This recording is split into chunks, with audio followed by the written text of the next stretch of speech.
ముఖాముఖి కార్యక్రమానికి స్వాగతం సుస్వాగతం.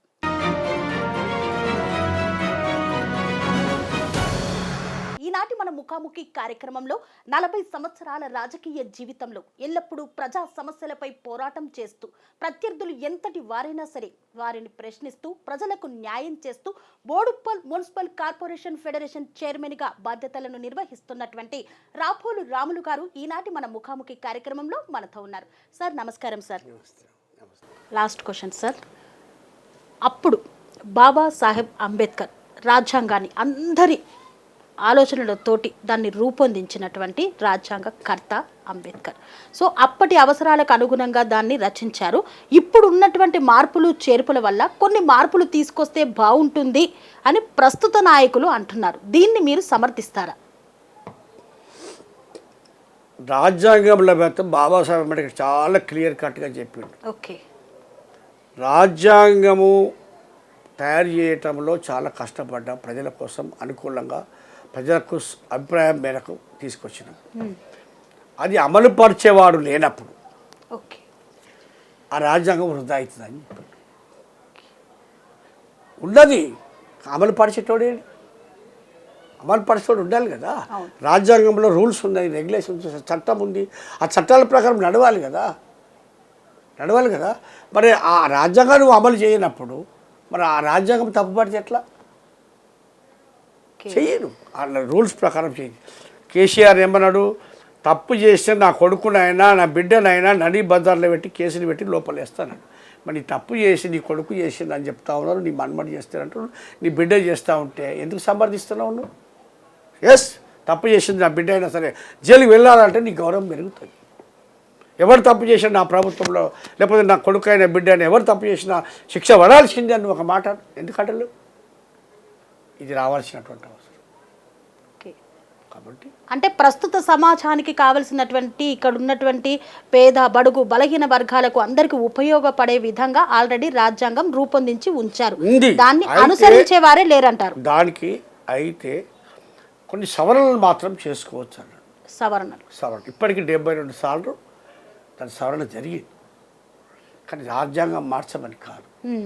ఏదైతే ప్రథమ పీఠికలోనే లౌకికవాదము అనే పదం ఖచ్చితంగా ఉండాలి. లౌకికవాదం అంటే అన్ని కులాలకు, అన్ని మతాలకు, అన్ని వర్గాలకు అందరికీ సమన్యాయము, అందరి స్వేచ్ఛలకు భంగం కలగకుండా ఉన్నటువంటిది ఆ పీఠిక, లౌకికవాదం. ఆ పీఠికను మాత్రము ఖచ్చితంగా అమలు పరచాల్సిందే. ఇక మిగతా సవరణలు ఏవైనా నువ్వు చేసుకోవచ్చు. కానీ రాజ్యాంగం మారుస్తామంటే ఎట్లా? లౌకిక పదాన్నే తీసేస్తామంటే ఎట్లా? ఈ దేశంలో ఉన్నటువంటి హిందువులు కానీ హిందువులు ఉన్నారు. హిందువులు అంటే హిందువులలో అనేక మంది తెగలు ఉన్నాయి. ఈ తెగలకు సంబంధించిన వాళ్ళు కానీ, క్రిస్టియన్కి సంబంధించినటువంటి కానీ, ముస్లింకి సంబంధించినటువంటి వాళ్ళు కానీ, సిక్కులు కానీ, బౌద్ధులు కానీ, ఈ అన్య మతస్థులు అందరూ కూడా వాళ్ళ మతాచారాల ప్రకారం బతుకుతున్నటువంటి దేశం భారతదేశం. వీళ్ళు వచ్చింది కాదు, రేపు పోయేది కాదు. ఇట్లాంటి దాన్ని వాళ్ళ స్వేచ్ఛకు భంగం కలిగేదు. ఈ దేశంలో తనకు నచ్చిన వాడికి ఓటు వేసుకోవచ్చు, తనకు నచ్చిన వాళ్ళని పెళ్లి చేసుకోవచ్చు, తనకు నచ్చినటువంటి దేశంలో నువ్వు ఉండొచ్చు, ప్రదేశంలో నువ్వు ఆస్తి కనుక్కోవచ్చు. అది నీ హక్కు, నువ్వు ఎవరికైనా ఓటు వేసుకో. అది నీకు రాజ్యాంగం ఇచ్చినటువంటి హక్కులకు భంగం కల్పిస్తే ఇక నువ్వు మనుషులుగా ఉండకూడదు, ఇక పశువులుగా మాత్రమే ఉండాలి. ఇక జంతువుల కంటే హీనంగా బతకాల్సిందే. బాబాసాహెబ్ అంబేద్కర్ ఓటు హక్కు ఇచ్చిన ఓటు కోసం కూడా విపరీతంగా పోరాటం చేశారు. చాలామంది అప్పుడున్నటువంటి మేధావులందరూ కూడా వద్దన్నారు, అందరికి ఓట్లు ఇవ్వద్దు అన్నారు. డబ్బున్నవాడికి ఇవ్వాలి, కోట్ల రూపాయలు కలిగి ఉన్నవాడికి. వ్యవసాయ భూమి ఎప్పుడైతే 100 ఎకరాల భూమి కలిగి ఉంటాడో వానికి మాత్రమే గౌరవం ఉంటుంది అన్నారు. ఎవరైతే డిగ్రీ పాస్ అవుతారో విద్యావంతుడు వాళ్ళకి ఇవ్వాలి. కానీ ఆనాటికి ఉన్న పరిస్థితి 90% ఇల్లిటరేటే ఉన్నారు. ఎక్కడ కూడా చదువు లేదు, ఎవరికి కూడా భూమి లేదు, ఎవరు కూడా డబ్బున్నోళ్ళు లేడు. ఎందుకంటే ఆంగ్లేయుల పాలనలోనే ఉండే అందరూ పేదవారు. 200 సంవత్సరాల ఆంగ్లేయ పరిపాలన, ఆ తర్వాత అంతకుముందు మొఘలాయుల సామ్రాజ్యం. అసలు భారతదేశము ఎప్పుడుందని ఇండిపెండెంట్ ఇప్పుడే ఉంది. ఎప్పుడు కూడా ఈ దేశము మన చేతుల్లో లేదు. ఇంగ్లీషుల తర్వాతనే మన దేశానికి మనము దేశంగా ఉన్నాం. అంతా ముక్కలే కదా. హైదరాబాద్ సంస్థానం ఒకళ్ళు, మైసూరు సంస్థానం ఒకళ్ళు, అంటే రకరకాలు, ఢిల్లీ, అయోధ్య అక్కడ ఒకళ్ళు, ఇట్లా రకరకాలుగా ముక్కలుగా ఉన్న దేశం కదా. వాళ్ళ రాజ్యాంగాలే నడిచినాయి. బ్రిటిష్ వాళ్ళు ఉన్నప్పుడు బ్రిటిష్ వాళ్ళ రాజ్యాంగమే ఇక్కడ అమలైంది, కానీ మన రాజ్యాంగము ఇదే. కాబట్టి ఇప్పుడు ఇది మనం చేసుకునేటప్పుడు అనేక దేశాలు తిరిగి బాబాసాహెబ్ అంబేద్కర్ ఇతిహాసాలు, పురాణాలు, వేదాలు, ఇతర దేశాల్లో ఉన్నటువంటి రాజ్యాంగాలు, కొలంబియా యూనివర్సిటీలో ఉన్న పుస్తకాలన్నింటిలో, లైబ్రరీలో ఉన్నటువంటి మొత్తం బుక్స్ చదివిన ఏకైక వ్యక్తి బాబాసాహెబ్ అంబేద్కర్. ఈయన తర్వాతనే కార్ల్ మార్క్స్. వీళ్ళిద్దరు మాత్రమే బ్రహ్మాండంగా పుస్తకాలన్నీ చదివి. అందుకనే ప్రపంచంలోనే అత్యంత ప్రతిభావంతులు ఎవరు అంటే బాబాసాహెబ్ అంబేద్కర్. ప్రపంచ మేధావి. అందుకే కొలంబియా యుఎన్ఓ వాళ్ళు, యునైటెడ్ ఆర్గనైజేషన్, తెలుగులో ఐక్యరాజ్య సమితి అనే ఉంది. ఈ 14 ఏప్రిల్ అనేది ప్రపంచ విజ్ఞాన దినం. మొత్తం ప్రపంచానికి వరల్డ్ నాలెడ్జ్ డే అన్నారు ఆయన జన్మదినం. అంటే ఎంతో గొప్పతనం చెప్పండి. బాబాసాహెబ్ అంబేద్కర్ ఈ దేశంలో ఉంటున్నందుకు ప్రతి భారతీయుడు, ప్రతి భారతీయ మహిళ సగర్వంగా ఫీల్ కావాలి. ఎందుకని మీకు ఒక విషయం చెప్తాను. ఇప్పుడు మనకు రష్యా అండ్ వాళ్ళ ఉక్రెయిన్ యుద్ధం జరుగుతా ఉంది. ఎన్ని సంవత్సరాలు అయింది? దాదాపు 2 సంవత్సరాలు కావచ్చు. 20 సంవత్సరాలు. వియత్నాం అనే దేశం చాలా చిన్న దేశం, చాలా చిన్న దేశం. అమెరికా ఒక పవర్ఫుల్ దేశం. ఆ వియత్నాం యుద్ధం చేసింది. ఎన్ని సంవత్సరాలు? 20 సంవత్సరాలు. అంత పెద్ద పవర్ఫుల్ అయినటువంటి దేశంతో అతి చిన్నదైనటువంటి, అతి తక్కువ శక్తి కలిగినటువంటి ఈ దేశం వియత్నాం యుద్ధం చేసి విజయం సాధించిన తర్వాత ఆ దేశ అధ్యక్షుడు అయ్యాడు వాచ్మెన్ అంటే. వాచ్మెన్ ప్రెస్ వాళ్ళు అడిగారు,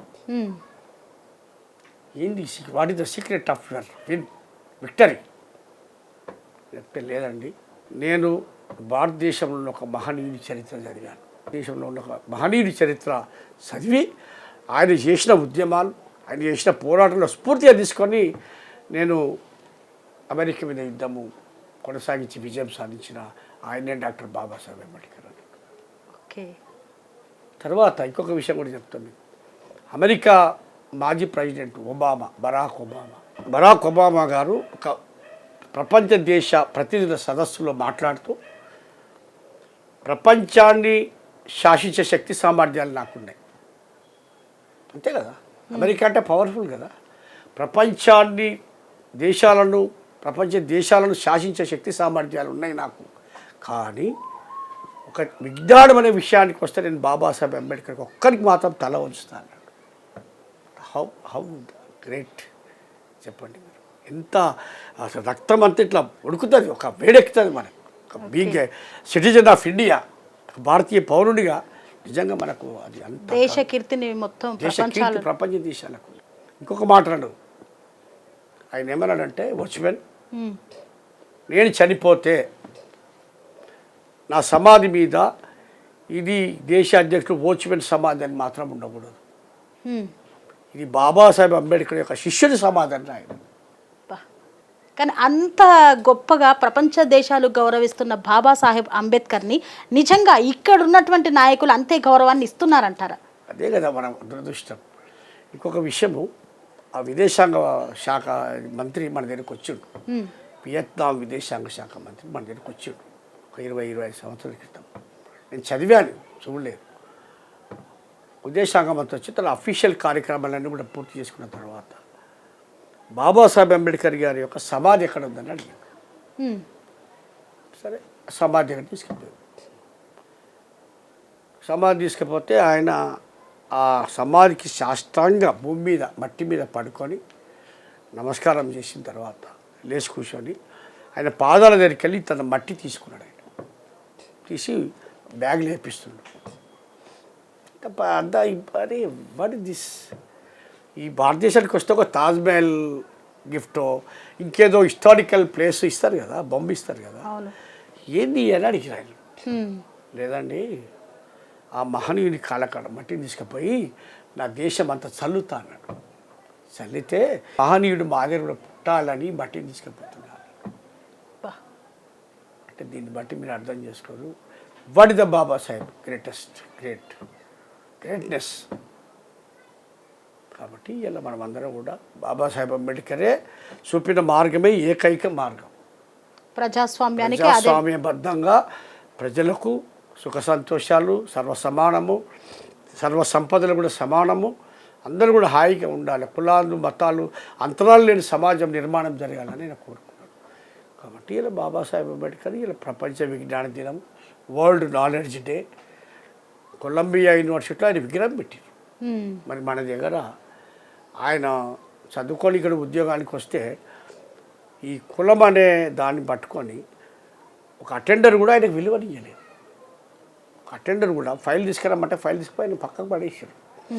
నేను ఇక్కడ ముట్టుకొని అక్కడ ముట్టుకుంటే మట్టి నా మైల పడిపోతాను చేయాలని చెప్పి ఆ ఫైల్ తీసి అవతలేసాడు. చాలా అవమానానికి గురైంది. అప్పుడు అంటరానితనం ఎక్కువగా. కాబట్టి నేనేమంటే ఈ దేశంలో అప్పటికే అక్కడ గౌరవం ఉంది. ప్రపంచ దేశాలు ఎంత అడ్వాన్స్గా ఉన్నాయి, ఎంత మన దేశము యొక్క ప్రతిష్టను ఎంత గొప్పగా తీసుకుపోయాడు Babasaheb Ambedkar.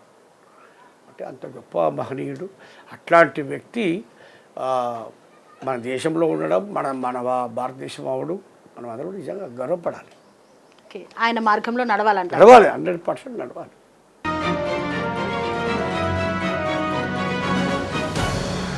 Boduppal municipal corporation federation చైర్మన్గా ఉన్నటువంటి రాపోలు రాములు గారు తన 40 ఏళ్ల రాజకీయ ప్రస్థానంలో ఎదుర్కొన్నటువంటి సమస్యలను, అసలు రాజకీయ వ్యవస్థ ఎలా ఉండాలి, రాజకీయంగా ఉన్నటువంటి ప్రజా ప్రతినిధులు ప్రజల సంక్షేమం కోసం ఎలాంటి అభివృద్ధి పథకాలను తీసుకురావాలి, ప్రజల్లో ఎలా మెలగాలి అనే ఎన్నో అంశాలను ఈ ముఖాముఖి కార్యక్రమం ద్వారా తెలియజేశారు. అంతేకాదు మల్కాజ్గిరి పార్లమెంట్ నియోజకవర్గంలో కాంగ్రెస్ పార్టీ జెండా ఎగరవేస్తామని ధీమాగా తెలుపుతున్నారు. మరి ఆ ప్రజల నిర్ణయం ఎలా ఉందో వేచి చూడాలి.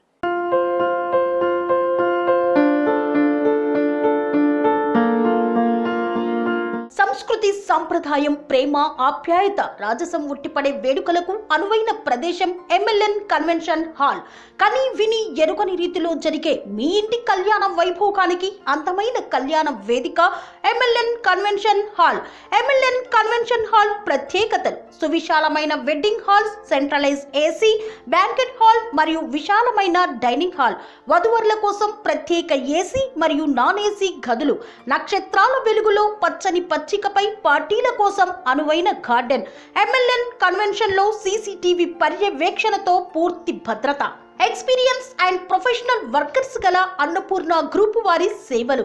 2000 వాహనాలు పార్కు చేసేందుకు సువిశాల పార్కింగ్ సౌకర్యం. మీ ఇంట జరిగే అన్ని శుభకార్యాలకు, పెళ్లి, reception, engagement, birthdays, get together, corporate events, ఏ ఇతర శుభకార్యాలకైనా అందమైన వేదిక ఎంఎల్ఎన్ కన్వెన్షన్ హాల్. బుకింగ్ కోసం సంప్రదించండి 7550438888 మరియు 7550428888. మా అడ్రస్ చీర్యాల లక్ష్మీ నరసింహస్వామి దేవాలయం ప్రక్కన, near outer ring road, Keesara junction, Cheeryal గ్రామం, మేడ్చల్ జిల్లా.